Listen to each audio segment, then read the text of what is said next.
de Coimbra aparece com uma ligação a essa minha origem de Coimbra, como uma homenagem que eu faço ao Edmundo Betancourt, e também para lembrar que o Fado de Coimbra não é um produto bafiento, naftalínico, nas unhas da direita.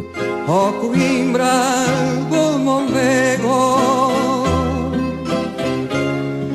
e dos amores que eu lá tive, ó Coimbra do Mondego e dos amores que eu lá tive,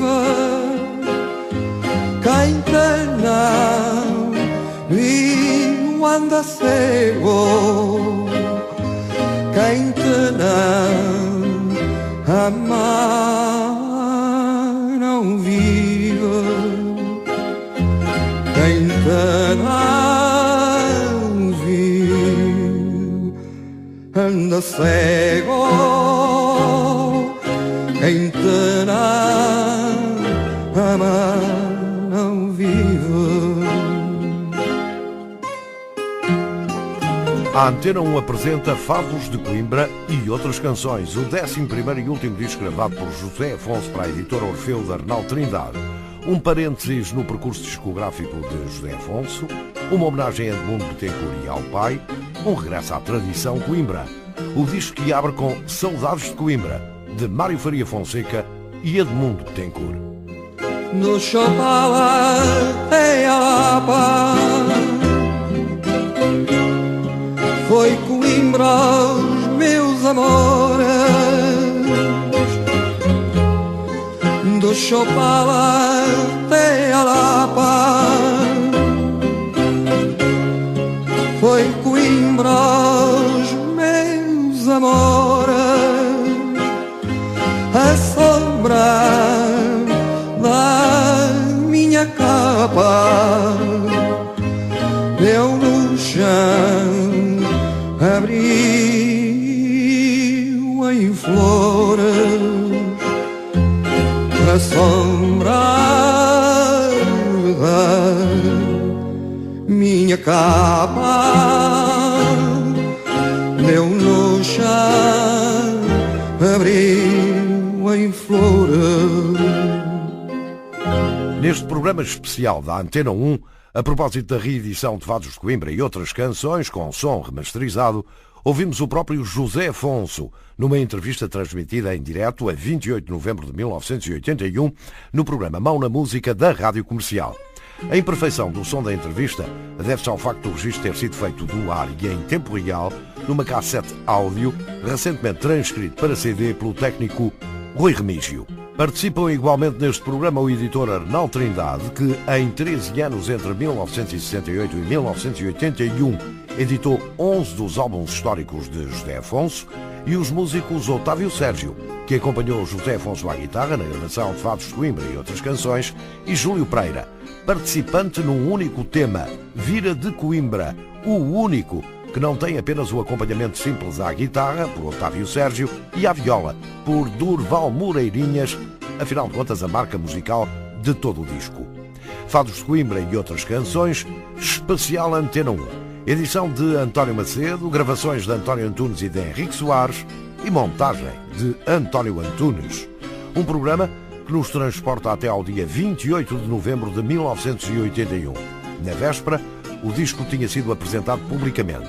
Seria posto à venda na segunda-feira seguinte, dia 30, e José Afonso explicava-o deste modo, em direto, no Mão na Música da Rádio Comercial, num cotejo entre o passado e o presente.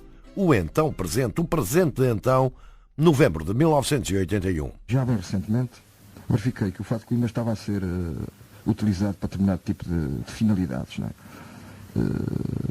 Grandes encenações na Serralha de Coimbra, onde eu cantei. Eu morava em frente à Serralha. Vale dizer que eu, para viver em Coimbra, tinha que empenhar grande parte do meu espólio, como acontecia com alguns sujeitos, não é? Que não viviam assim muito bem. Vivia ali em frente à Serralha e fazíamos as nossas serenatas ao ar livre, sem microfones nem nada. Recentemente houve uma atitude revivalista de trazer todas essas tradições para a realidade atual, mas dar-lhe um conteúdo completamente diferente.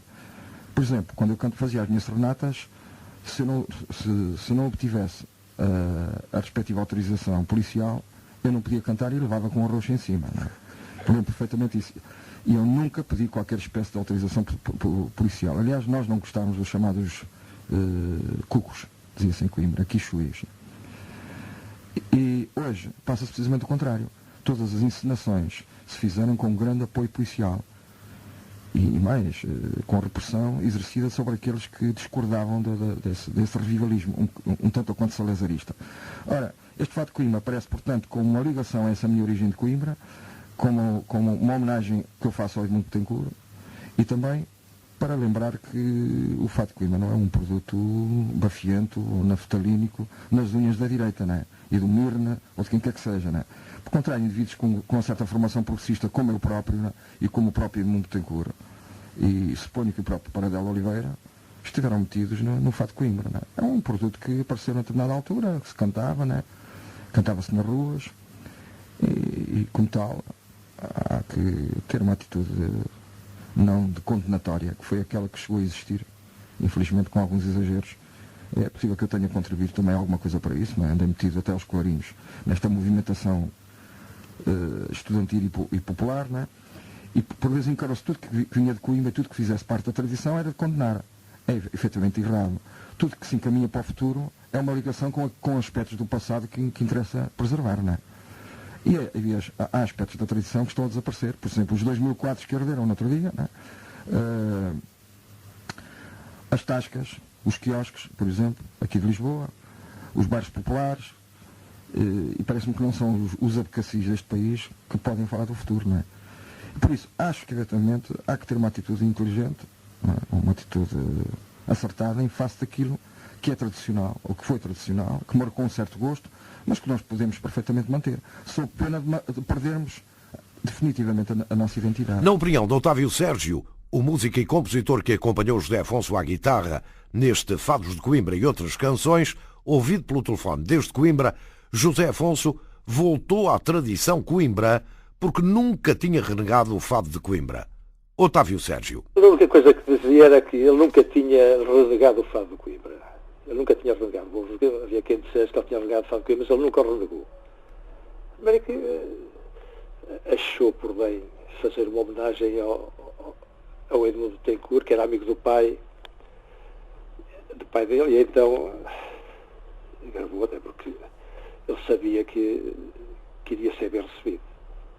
Que o disco iria ser tal como foi, não é? O disco foi um sucesso, foi disco de prata pelo menos, não sei se mais, mas foi muito, muito aplaudido pela comunicação social e por toda a gente com quem eu contacto, todos deram um grande aval ao disco, que era de facto um disco maravilhoso. Um disco maravilhoso, nas palavras de Otávio Sérgio, para cuja gravação por José Afonso houve uma outra justificação. Resultado da simpatia e da generosidade daquele que desejou, e não o escondeu, pelo contrário, homenagear Edmundo Betancourt e a memória do pai. É que os discos anteriores de José Afonso estiveram longe de constituir êxitos comerciais. Arnaldo Trindade. Para aliviar um bocado o esforço financeiro que não estava a resultar nas vendas, propôs gravar um disco de Fados de Coimbra, que na altura foi um sucesso enorme, que foi o último disco que ele gravou para o Orfeu, não é? Exatamente. Praticamente o José Afonso quis-nos compensar dessa maneira as fracas vendas praticamente dos discos dele depois do 25 de Abril, não é? Foi muito simpático, aliás as minhas relações com eles foram sempre muitíssimo cordiais, e no último disco mais ainda mostrou-se a boa vontade que ele teve em de qualquer modo nos ajudar o esforço financeiro que tinham feito. De qualquer modo, um parênteses no percurso discográfico de José Afonso e um regresso à tradição de Coimbra. Na entrevista em direto na Rádio Comercial, que recordamos neste programa especial, José Afonso estabelece uma analogia com certo tipo de tratamentos e confessa-se um homem, de certa maneira, decepcionado. Por vezes, para andarmos para a frente, temos que... É como os tratamentos naturistas. fazemos uma desintoxicação até chegarmos à barriga da mãe. Não é? Eu não consegui chegar à barriga da mãe, teria que ir muito mais longe, não é? Até às minhas longínquas origens de colonialista em África, quando tinha 3 anos. Mas, em todo caso, esse banho, no que foi um pouco a minha pré-história de cantor e até de militante, não é? É um pouco isso. Vamos desintoxicando. E não oculto que sou um indivíduo um bocadinho obsessionado com o que está a passar hoje em dia, não é? Os vampiros andam por aí à solta, mas os vampiros vestem colarinhos de cavalheiro, não é? E portanto, o meu regresso a Coimbra é um regresso a uma certa alegria popular que havia nos festejos de São João, de São Pedro, de Santo António, em que nós alternávamos com grandes artistas como o Flávio Rodrigues, né, guitarrista, como a Cristina Marques Cortesão e tantos outros. Né? Grandes festas populares, mas, no entanto, descomprometidas. Sim, totalmente descomprometidas, uma visão puramente quase física de tudo isso, né? Mas as coisas mais decisivas passavam ao nosso lado. Né? Eu, aliás, era um sujeito que jogava futebol na Académica e, tenho muitas saudades, tinha umas vagas preocupações políticas, mas não se concretizavam em nenhuma forma de militância. Né? É de resto como este seu disco, lá está, é um disco politicamente descomprometido, embora culturalmente Sim, não. É possível, não é? Sim que, no fundo, há sempre um objetivo de caráter político. E esse objetivo, nem por isso é expresso de forma óbvia, era o de anular a utilização que a direita, segundo José Afonso, estava a fazer da chamada canção de Coimbra. Ao gravar Fados de Coimbra e outras canções, José Afonso, cuja voz comove o músico Otávio Sérgio, acaba por assinar um dos grandes discos da história do Fado de Coimbra. E isso mesmo é o que defende aquele que é também um estudioso do assunto, autor do blog de referência Guitarra de Coimbra, Otávio Sérgio. Sim, eu acho que sim. Eu acho que é dos grandes discos de Fado de Coimbra, porque ele tinha uma voz belíssima quando estava em Coimbra, mas depois apurou-a, né? Mas com continuação ele apurou. Ele estava agora com uma voz muito mais doce, muito mais doce, embora em tons mais baixos, né? Que já não aguentava aqueles tons agudos, e a doença, claro. Mas a voz é lindíssima, melodiosa, um timbre maravilhoso. O sucesso dele, da timbalada e tudo que ele fez, também se deve muito à voz dele. Se fosse outra voz, uma voz fraca, talvez não tivesse tido o sucesso que teve. Claro que o que ele fez é ótimo, né? São peças fora de sério, né? Mas se fossem cantadas com uma voz assim, talvez não tivesse tido o sucesso que teve. Ele, de facto, tinha uma voz lindíssima, comovia. Curioso é o ponto de vista de José Afonso sobre esta questão da voz. É que o Fado de Coimbra tem particularidades intrínsecas e José Afonso aproveita a entrevista à Rádio Comercial em novembro de 1981 para as sublinhar, até em comparação com outros géneros. Nem sempre a voz é suficiente para se cantar Fado de Coimbra, esta é a minha opinião.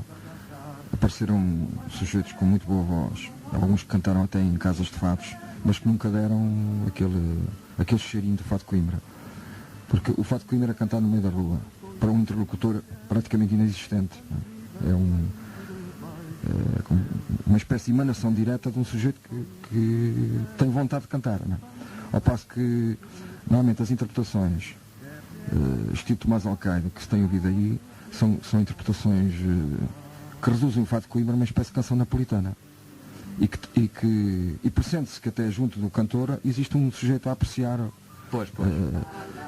sua atuação, os seus gargarejos. O Fado de Coimbra tem qualquer coisa que ultrapassa isso. E de facto é inexprimível. Não? Assim como, por exemplo, digamos, o flamenco espanhol, não é? O andaluz. E é por isso que efetivamente o Betancourt e também o Menano, de certo modo, não é? É uma figura marcante no Fado de Coimbra. Marcantes como marcante foi José Afonso. No início de carreira e em 1981, quando volta a cantar Coimbra, homenageando precisamente Edmundo Betancourt e cantando-o em Fado dos Olhos Claros.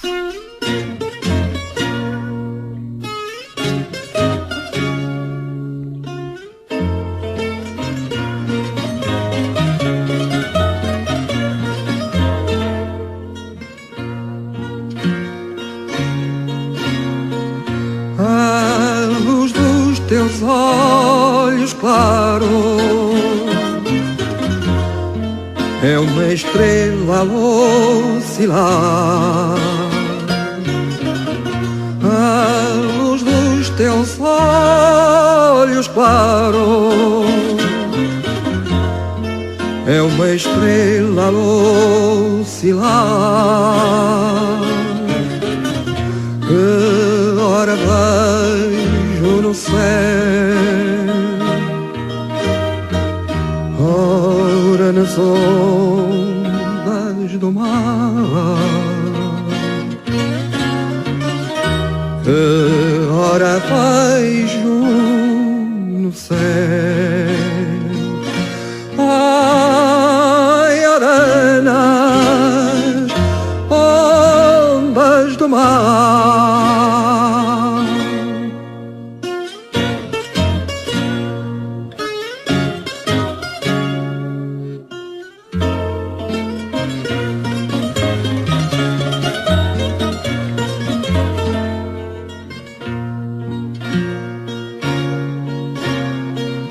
Ao olhar da claridade, olhar de luar e água, ao olhar da claridade, olhar de luar e água, sagrado espelho onde vejo a sombra da minha mágoa. Sagrado espelho onde vejo, ai, a sombra da minha mágoa. Fado dos Olhos Claros, em Fados de Coimbra e outras canções. Música de Mário Faria Fonseca, letra, ora cá está, de Edmundo Betancourt. O homenageado neste disco de 1981, que se é e é um regresso de José Afonso à tradição de Coimbra, não pode ser considerado um regresso dele às origens. É o próprio José Afonso quem defende esta tese, considerando que antes da origem coimbrã tem uma origem africana. Eu tenho duas origens, né? Uma mais profunda, que será aquela que me liga à África, dos meus 3 anos. Né? A África em que desembarquei, num Serpa Pinto, suponho eu, ou no Colonial, ou no Mozinho, e a que estou profundamente ligado. Não só aquilo que está a acontecer em África, mas também àquela realidade forte que é o continente africano. Não é? Ouvi as primeiras canções, digamos, os coros casualmente também. Recordo-me que ao atravessar os rios, naquelas barcaças, os remadores, digamos, os transportadores cantavam ritmadamente, e essa impressão ficou profundamente na África. A África para mim é qualquer coisa de físico, para não dizer místico, que está dentro de mim, não é? Mais tarde fui para Coimbra e aí fiz um pouco da chamada Boémia Coimbrã, fui fundador também de um grupo coral, fui jogador de futebol da Associação Académica, andei às boleias por todo lado, não é? Cheguei a utilizar como papel higiênico as folhas de couve nas hortas que existiam e que infelizmente estão a desaparecer, graças aos advocacies deste país, não é? E para mal dos ecologistas deste país. Portanto, Coimbra foi para mim uma época insubstituível de certa irreverência, de certa ousadia e também de algumas parvoíces, dada a superioridade que era conferida a qualquer tipo que usasse uma capa de batina. Eu, a partir do 5º ano do liceu, já me chamavam doutor, né? Mas, para além de tudo isso, havia uma ligação profunda com uma figura muito importante que está aí referida, que é o Edmundo Betancourt. Um homem que infelizmente não é ouvido, que quebrou com uma certa intuação lamechas existente no Fado de Coimbra, embora antes dele tivessem existido grandes cantores como o Hilário, como Manassés, o próprio João de Deus, e posteriormente aquele que foi para o Brasil, morreu no Brasil, que cantava o Vira de Coimbra, que era o... eu não me recordo, baralho os nomes todos, e outros cantores populares, como por exemplo a Cristina Matos Cortesão, que ainda é viva e me ensinou um Vira de Coimbra, né? E a quem faço aqui uma direta homenagem. Né? Coimbra é um pouco disso tudo, né? Os estudantes e também uma população popular que estava estreitamente ligada aos estudantes. Né? Eu vivi muito essa coisa, né? Aliás, com uma grande fúria de viver. Não havia os mass média que há agora, não havia as motorizadas, não havia os como é que se chama? As discotecas, mas havia outras coisas. Nós tínhamos que puxar da cabeça e inventarmos as nossas próprias diversões. Né? E também havia a figura dessas figuras do Fado de Coimbra, que eram para nós objetos de culto especial. Não é? Um deles era o Edmundo Betancourt, que tinha sido grande amigo do meu pai, condiscípulo do liceu, e também iniciador de um movimento importante chamado o Movimento da Presença. Não é? Cá está, claramente expresso, o desejo de homenagear Edmundo Betancourt, de quem neste disco, Fados de Coimbra e outras canções, José Afonso canta também, por exemplo, Inquietação.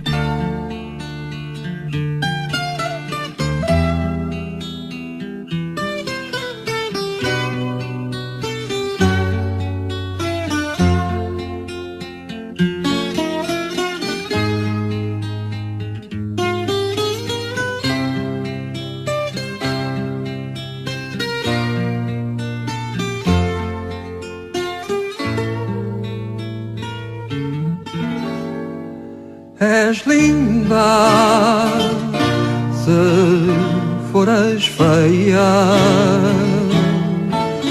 mesmo assim eu te queria.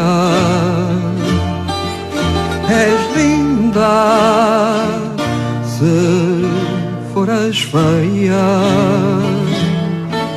mesmo assim eu te queria. Não é por ser lua cheia que a lua mais alumia,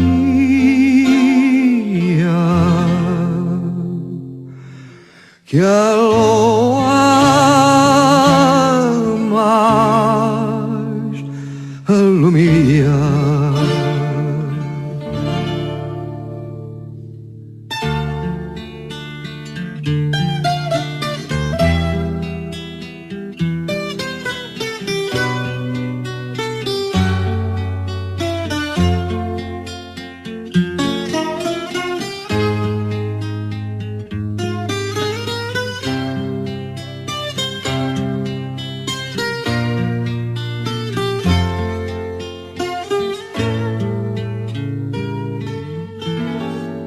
Todo bem que não se alcança,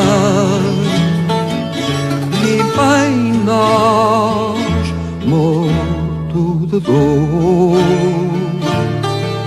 Todo bem que não se alcança, vivem nós morto de dor.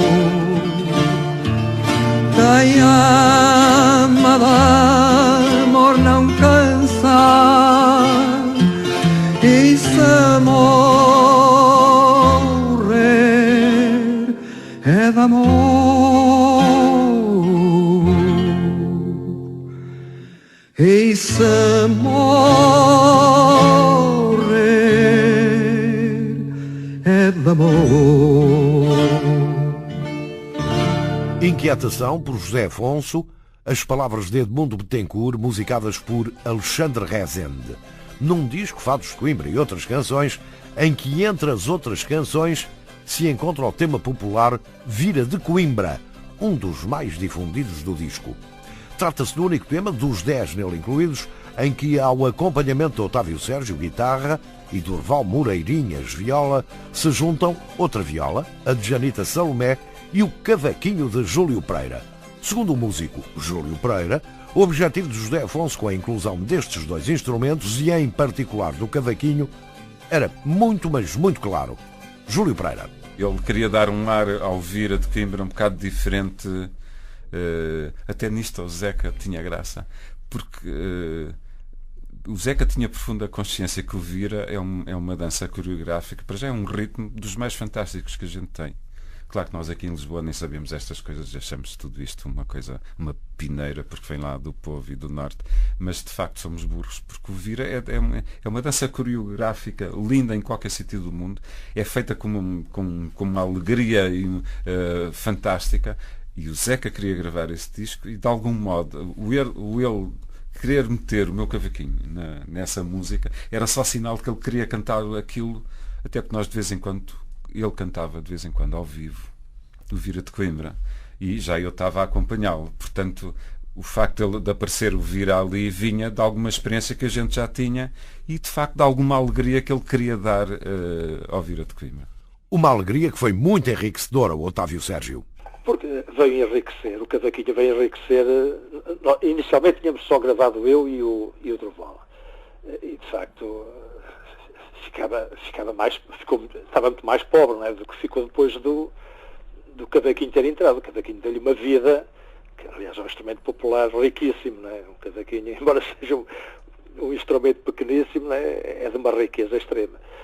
E de facto também enriqueceu muito, isto ficou uma peça totalmente diferente. Não é? E o próprio José Afonso explicou a chamada de Júlio Pereira e do cavaquinho à gravação do Vira de Coimbra, viajando, se assim se pode dizer, pelo Brasil, pelo Canadá, pelos Estados Unidos, mas fixando-se onde o cavaquinho pertence, ao norte e ao nordeste de Portugal. A contribuição do Júlio Pereira foi importante porque ou se utilizava, como fez o Junot, a guitarra tipo acompanhamento de xarabaneco, não é? Popular, para dar o ritmo popular, não é? Ou então tinha que se ir para um instrumento que, embora não sendo específico de Coimbra, né, dava o clima dos festejos, o clima de alegria, que eu próprio cheguei a viver nas fogueiras de São João, dançando nos terreiros, por exemplo, ali mesmo na Sé Velha, na Guarda Inglesa, em Santo Antônio dos Olivais, etc. Né. Ora, o Júlio, que não viveu aquele ambiente, né, recentemente interessou-se, sendo um homem saído dos grupos de rock da província, interessou-se pelas possibilidades expressivas de um instrumento difícil como é o cavaquinho, e que eu desde já aconselho vivamente a gente nova a utilizar, só pena de poder morrer, não é?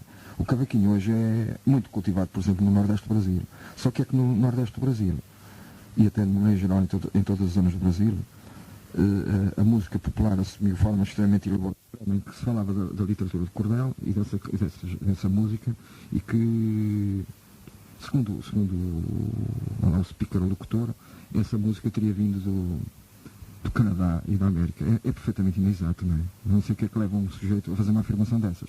Desde o emprego no acordeão, até o emprego dos ferrinhos, que eles lá chamam triângulo, e até às glosas em torno de quadras, que são as chamadas décimas, tudo aquilo é de cepa oriunda do norte e do nordeste de Portugal, onde hoje se encontram montes de cantadores populares que têm intuações muito semelhantes aos dos cantores populares que nós vemos, por exemplo, no filme de Antônio das Mortes, no início do filme. É um erro crasso dizer que essa música provém da América, né? Coincide efetivamente com o folk americano, com a chamada música dos cowboys, que abundantemente diversificada na América, que é um país rico, mas não é de forma nenhuma oriundo dessa região. Não é? Ora, o cavaquinho tem aqui essa utilidade, dar o clima que unicamente só com a guitarra e com a voz não poderia ser totalmente dado. Não é? O clima que podemos sentir agora em Fados de Coimbra e outras canções, ora aí está, o Vira de Coimbra, segundo José Afonso, com Júlio Pereira, Janita Salomé, Otávio Sérgio e Durval Moreirinhas. O amor do estudante, ai, o amor do estudante, não dura mais que uma hora, ai, não dura mais que uma hora. Não dura mais que uma hora, ai, toca a cabra, vai pra aula, vem as férias, vai-se embora, ai, não dura mais que uma hora.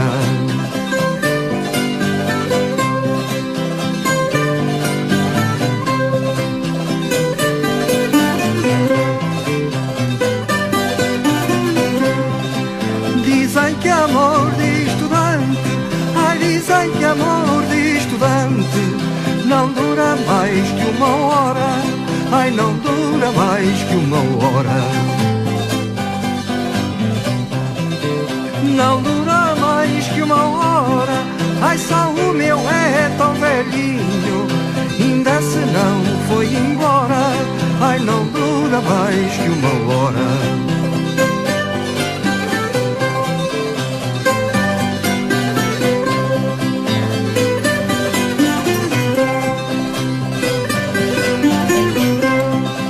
Ó Portugal trovador, ai ó Portugal trovador, ó Portugal das cantigas, ai ó Portugal das cantigas. Ó Portugal das cantigas, ai a dança todas a roda com as raparigas, ai ó Portugal das cantigas.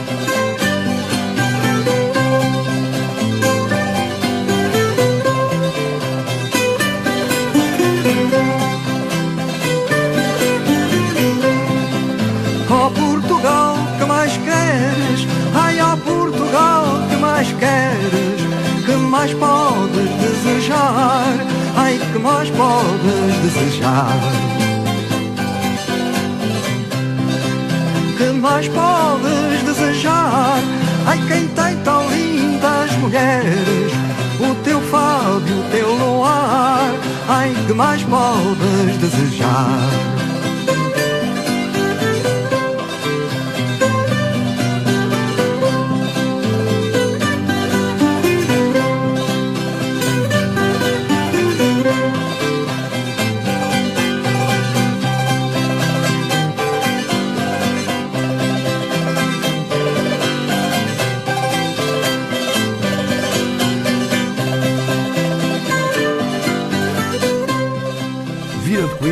Tema popular com cuja inclusão no alinhamento de Fados de Coimbra e outras canções, José Afonso pretendeu evocar também os cantores populares de Coimbra e, em particular, a já citada neste programa, Cristina Matos Cortesão.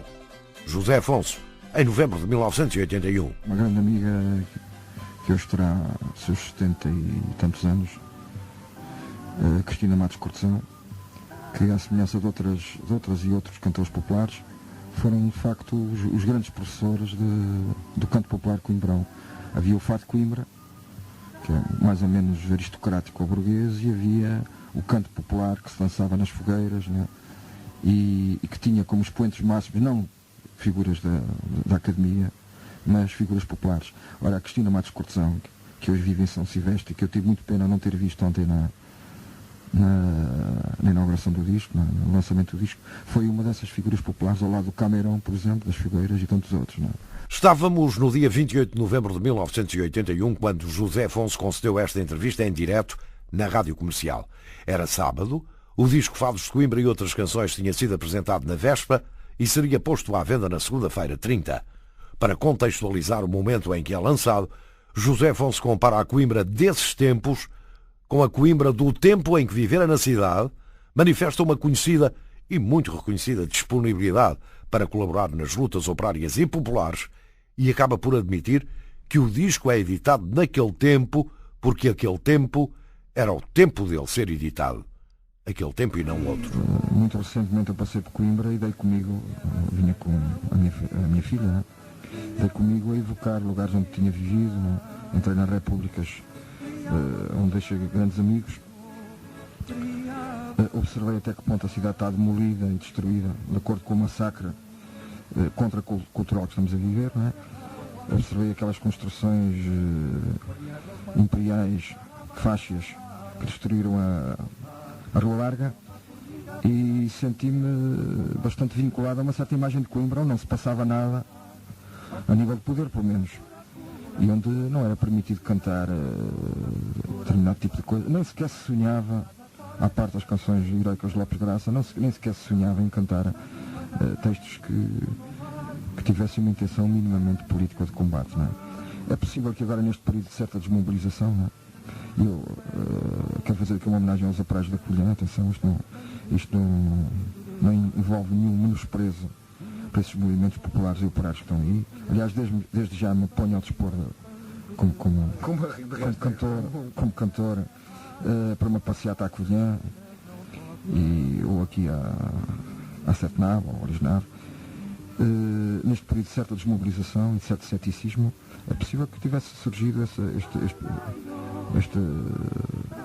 esta série de fatos de Coimbra e que não seria possível que saísse há mais tempo. Não é? Um tempo que, recorde-se, era o da explosão do chamado rock português. Um tempo de nomes como o HF e Rui Veloso, por exemplo, e de um género musical que era assim avaliado por José Afonso. Por um lado, é uma música profundamente inserida numa camada social que existe, não é? E cada vez é mais numerosa. E por outro lado, contribuiu para liquidar uma certa pieguice que existia muito no tempo dos sarões para trabalhadores, né? Do coro nacional feminino, da música patrocinada por regime. Né? Eu não estou a fazer o elogio do que se faz aqui, até porque conheço pouco. E como digo, algumas coisas que ouvi e que ouvi acidentalmente parecem imperfeitas, né? Mas também o mesmo se pode dizer do que se fazia aqui há uns anos atrás, quando se iniciou a cantiga política, não é? Com 2 e 3 tons e uma viola, não é? E, portanto, não há que ter uma atitude judicativa ou moralista em face do que está para aí acontecer, não é? E no que dizia respeito ao próprio José Afonso, o que estava a acontecer nesse mês de novembro de 1981 era que, além de lançar este disco novo, acabava de regressar de uma digressão bastante aplaudida por palcos franceses, nomeadamente parisienses, digressão que tinha implicado trabalho especial e especializado. Teve uma preparação profissional técnica maior do que aqui, não é? E até intensiva. Quanto ao meu comportamento, um pouco mais, digamos, mais seco, não é? Menos professoral. Fui professor e tenho essa deformação. Havia menos a preocupação de marcar uma presença, digamos, a falta de melhor termo, política, não é? Mas também havia preocupação de marcar uma presença cultural, quer dizer, dar a ideia de que por trás do cantor e dos músicos, aliás, excelentes músicos que foram os meus colegas, não é?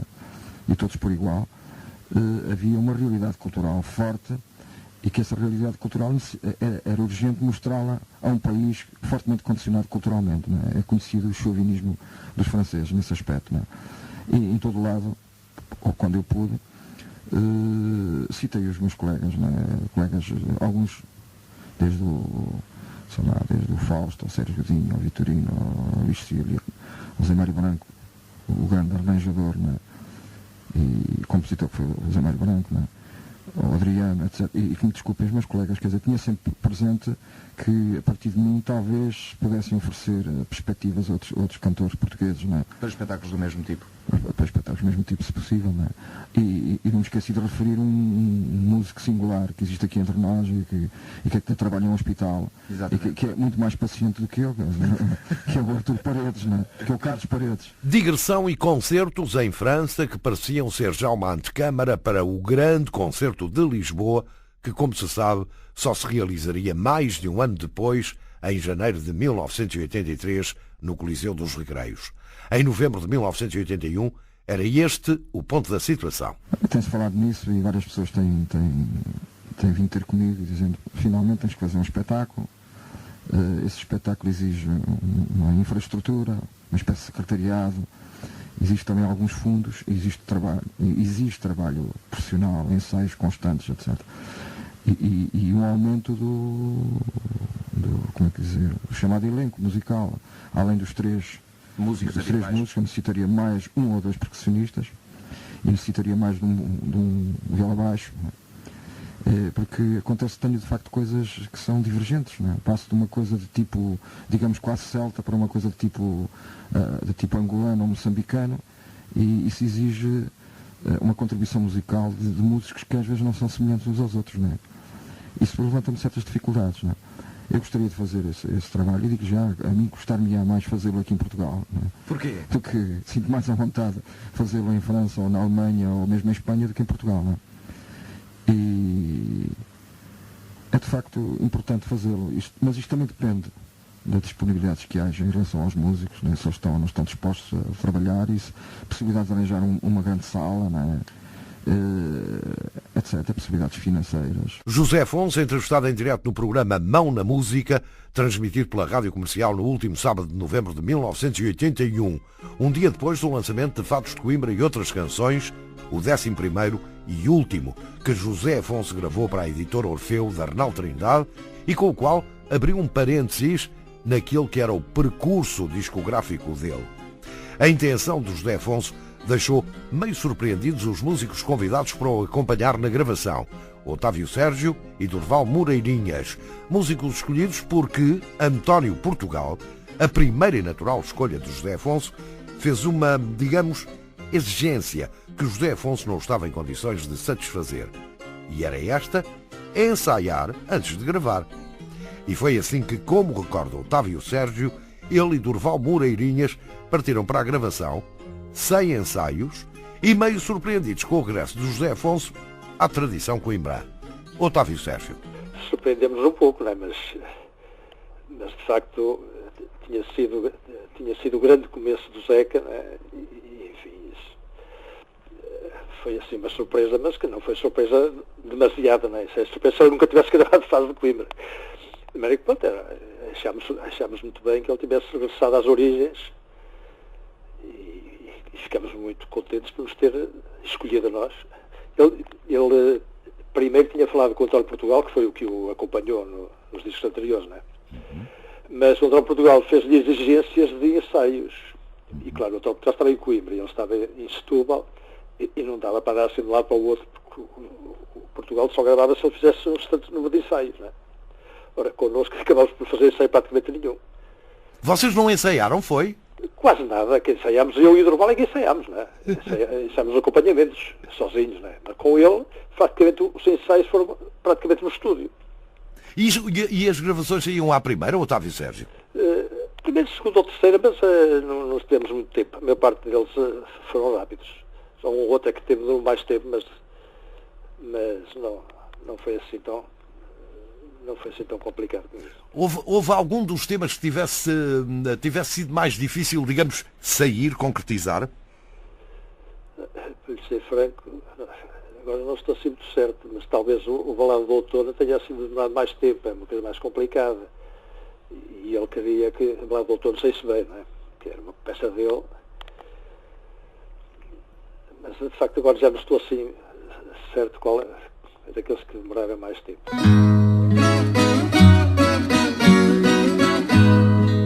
Há, portanto, qualquer coisa de simbólico no facto da gravação da Balada do Outono ter sido a mais complicada de todas as 10 de Fados de Coimbra e outras canções.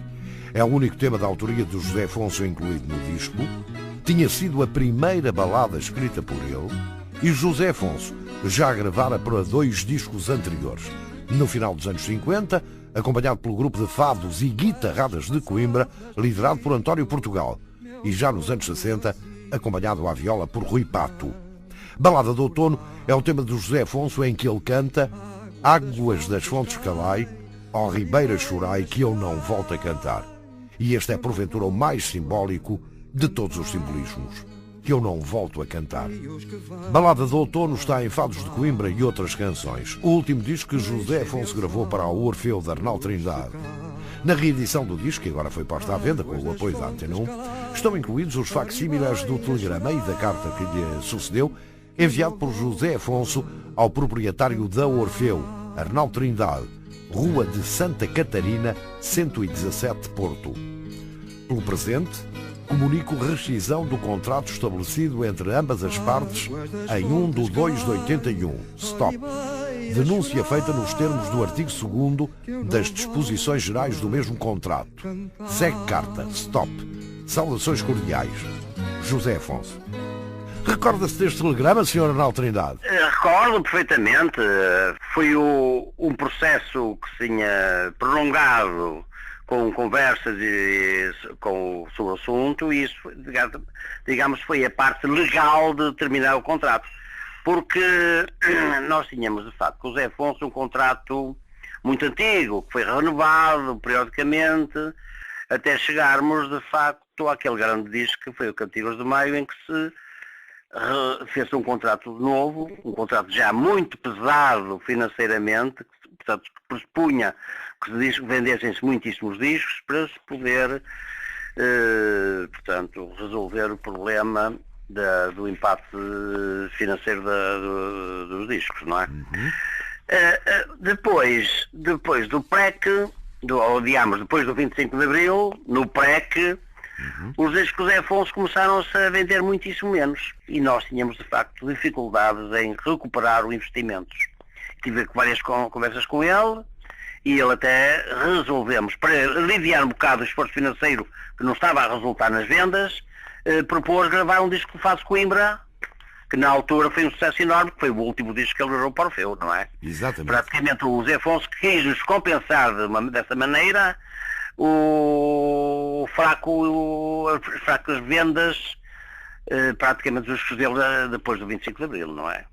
Foi muito simpático, aliás as minhas relações com eles foram sempre muitíssimo cordiais, e no último disco mais ainda mostrou-se a boa vontade que ele teve em de qualquer modo, nos ajudar o esforço financeiro que tinham feito. Com Arnaldo Trindade, mas então na Rádio Triunfo, e tal como recorda o próprio Arnaldo Trindade, José Afonso ainda haveria de editar um outro disco, um álbum triplo, um best-of. Arnaldo Trindade. Na altura em que eu tinha adquirido a Rádio Triunfo, queríamos fazer um disco, o melhor o best-of do José Afonso, e negociámos com ele. Até foi o Fernando Pereira e o Manuel Esteves que negociaram isso juntamente com ele em Setúbal, em que ele autorizou que nós fizéssemos esse disco, é um disco com 3. É aquele em caixa, com a caixa azul. Discos, exatamente, 3 discos, e já com a etiqueta da Rádio Triunfo, não é? Exatamente. E que, de facto, o meu contrato com o Zé Afonso não permitia mudar nem as capas, nem a sucessão das músicas, não é? Dos discos. E pronto, e para isso mesmo negociou-se e chegou-se, de facto, a este fim em que temos este disco, foi um sucesso enorme. Inclusive fizemos publicidade na televisão, etc. Exato. Eu tenho cá este álbum aqui na minha frente, e é engraçado, tenho aqui uma dedicatória do Zé Afonso, com o sentido do humor que ele tinha, dizia: o Sr. Arnaldo Trindade, adversariamente, mas com a consideração do Zé Afonso. E depois tinha assim: o Porto é uma nação. Tinha chegado ao fim uma relação histórica, a do José Afonso com o Orfeu. Em 13 anos, de 1968 a 1981, 11 discos. Os discos históricos de José Afonso, de Cantares do Andarilho a Fados de Coimbra e outras canções. Arnaldo Trindade. Nos últimos dias, digamos, comerciais com José Afonso, porque com a amizade isso não acabou. Não foi aquele telegrama que acabou com a nossa amizade. Quem o conheceu, amigo ficou. Otávio Sérgio. Ser amigo do José Afonso foi um privilégio que eu tive. Ser meu amigo, né? Nem todos tiveram esse privilégio, né? E de facto eu sentia-me muito bem com ele. Aliás, sentíamos ele sempre com aquele sorriso, mesmo sabendo que estava muito doente, sorria sempre. E depois era um indivíduo muito culto, era um indivíduo que ouvia discos de grandes compositores, né? E só assim de facto se compreende que ele tenha feito agora o que fez, porque se eu não tivesse ouvido o que ouviu, com certeza não conseguia fazer o que fez. Porque as coisas não aparecem assim, não é só ter talento, é também ter conhecimentos grandes. E ele era muito culto. Tanto isso como em literatura também, ele lia tudo e mais alguma coisa. De facto, estar ao pé dele era um prazer. E ouvi-lo também. Como aconteceu neste programa especial da Antena 1, dedicado à reedição, com som restaurado pelo técnico Tó Pinheiro da Silva, de Fados de Coimbra e outras canções, o 11º e último disco de José Afonso gravado para a Orfeu, de Arnaldo Trindade. Editámos uma entrevista de José Afonso, a propósito da edição original deste disco, feita em direto no programa Mão na Música, da Rádio Comercial, em 28 de novembro de 1981, gravada do ar e em tempo real numa cassete áudio pelo técnico Rui Remígio, que a transpôs posteriormente para CD. Participaram também neste especial da Antena 1 o editor Arnaldo Trindade, Otávio Sérgio e Júlio Pereira, músicos participantes na gravação de Fados de Coimbra e outras canções. Fados de Coimbra e outras canções, um programa de António Macedo, com gravações de António Antunes e de Henrique Soares, e montagem de António Antunes. Águas passadas do rio, meu sono vazio, não vão acordar. Águas das fontes calai, ó ribeira chorai, que eu não volto a cantar. Rios que vão dar ao mar, deixem meus olhos secar. Águas das fontes calai, ó ribeira chorai, que eu não volto a cantar.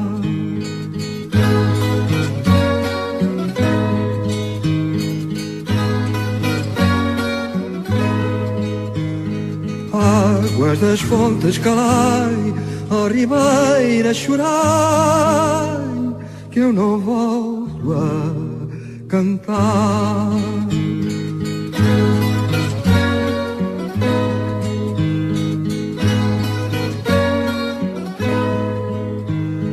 Águas das fontes calai, ó ribeira chorai, que eu não volto a cantar.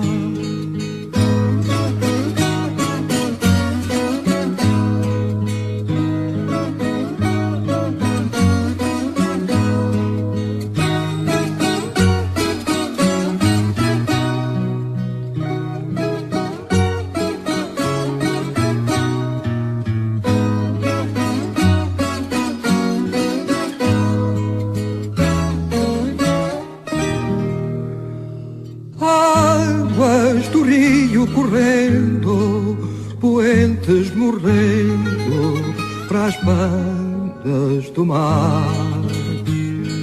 Águas das fontes calai, ó ribeira chorai, que eu não volto a cantar. Rios que vão dar ao mar, deixem meus olhos secar. Águas das fontes calai, ó ribeira chorai, que eu não volto a cantar.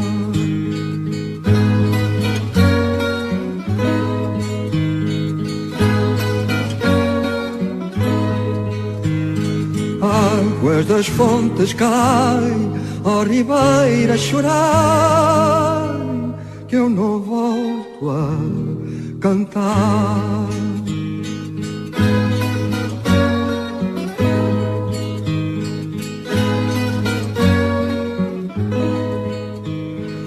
Águas das fontes calai, ó ribeira chorai, que eu não volto a cantar.